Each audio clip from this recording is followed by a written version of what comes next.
అందరికీ నమస్కారం అండి. అందరూ బాగున్నారండి? మేమైతే చాలా చాలా బాగున్నామండి. ఆ స్వామి అమ్మవారి దయ వలన మనందరం బాగుండాలని కోరుకుంటూ ఈరోజు వ్లాగ్ స్టార్ట్ చేశానండి. సండే కదా, ఉదయానికే తులసి పూజ అయిందండి. సూర్య నమస్కారం చేసుకుని పూజ గదిలోకి వచ్చానండి. ఇదిగోండి ఈ విధంగా అయితే నేను పూజ చేసుకున్నాను. అయితే మార్నింగ్కే కాఫీ టీలు అయ్యాయండి. ఇప్పుడైతే టిఫిన్ సెక్షన్ అండి. అటుకుల ఉప్మా చేశానండి. పోహాని కూడా అనొచ్చు.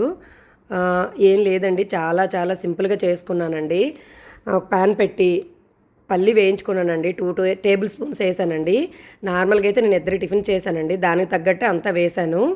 దాని తర్వాత ఆయిల్ వేసుకొని కొంచెం పోపు గింజలన్నీ మనం వేసుకొని నేనైతే కలిపి పెట్టుకుంటానండి. వేసుకొని కాస్త వేయించిన తర్వాత ఎండుమిర్చి, ఉల్లిపాయ అంత బాగా వేయించుకోవాలండి. మా ఇంట్లో పోహ అయితే మాత్రం ఉల్లి అనేది బాగా రోస్ట్ అయిపోవాలండి, గోల్డెన్ కలర్కి వచ్చేయాలి. అలా వస్తే బాగా ఇష్టపడతారండి, పంట కింద తగిలి బాగుంటుందని. పప్పులు అవి వేసుకోవచ్చండి. మామూలుగా అయితే కాజు వేస్తే చాలా బాగుంటుంది, కాకపోతే ఈరోజు పల్లి వేయమన్నారు. సో అందుకని చెప్పి నేను పల్లి వేసి చేశానండి.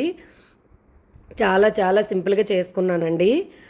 అయినాక కొంచెం కరివేపాకు వేసి బాగా అంతా వేయించిన తర్వాత కాసింత పసుపు వేయాలండి కలర్ కోసం మనకి, లేదంటే తెల్లగా ఉంటుంది కదండి, అంత బాగుండదు. పసుపు వేసుకొని దానికి సరిపడా ఉప్పు కూడా మనం అడ్జస్ట్ చేసుకోవాలండి. చూసుకోవచ్చు కావాలనంటే అడ్జస్ట్ చేసుకొని దాని తర్వాత మనం బాగా శుభ్రంగా కడిగి పెట్టుకున్న అటుకుల్ని వేసి బాగా కలుపుకోవాలండి. లాస్ట్లో మనం చూసుకోవచ్చు ఉప్పు కోసం, ఎందుకంటే చప్పగా ఉంటే అస్సలు బాగుండదండి. చూసుకున్న తర్వాత అటుకులు వేసి మనం బాగా మెదిపేయకుండా అంత బాగా పట్టినట్టు ఆ మాత్రం కలుపుకుంటూ పొయ్యి కట్టేసి కాసేపటి తర్వాత నిమ్మకాయ పిండి మనం సర్వ్ చేసుకుంటే చాలా చాలా బాగుంటుందండి. ఇదైతే నా స్టైల్ అండి, చాలా సింపుల్గా చేసుకుంటాను. మన లాస్ట్లో కొత్తిమీర వేయచ్చు, ఇంకా బాగుంటుంది. బట్ పిల్లలు అంత తినరండి, కొత్తిమీర పేరుతో కరివేపాకు కూడా తీసి పక్కన పెట్టేస్తారు.